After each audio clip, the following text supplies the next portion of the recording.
City, nasa kote ang tatlong individual at isang child in conflict with the law sa ikinasang bypass operation ng Makati City Police Station matapos magpositibo ang mga ito sa illegal na droga. Patrolwoman Ivy Corporal sa report.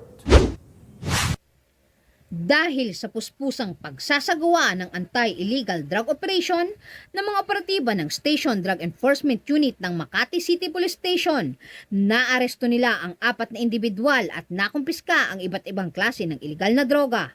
Naganap di umano ang operasyon ng pulisya sa Barangay Pio del Pilar, Makati City, dakong alas 8:42 ng gabi na nagresulta sa pagkakaaresto kay alias Liit, 29 anyos, alias Mata, 20 anyos, alias Richmond, 49 anyos, at alias Ado, 17 anyos, na isang child with conflict with the law.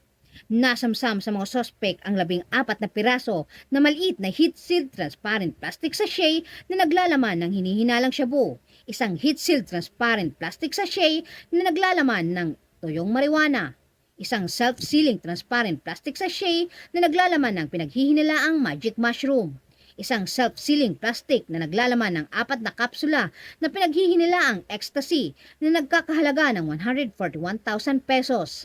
Bukod sa droga, na-recover din ang 2 cellphone, isang itim na sling bag at ang bypass money na nagkakahalaga ng 500 pesos. Dagdag pa, ang mga sospek ay kasalukuyang nakakulong sa istasyon at mahaharap sa mga kaso sa ilalim ng Republic Act 9165 o Comprehensive Dangerous Drug Act of 2002. Samantala, ang mga nasabat na ebidensya na droga ay ibabalik sa Southern Police District Forensic Unit para sa chemical analysis. Mula rito sa Metro Manila, ako po ang inyong PNN correspondent, Patrolwoman Ivy Corporal, alagad ng batas, tagataguyod ng balitang pulis.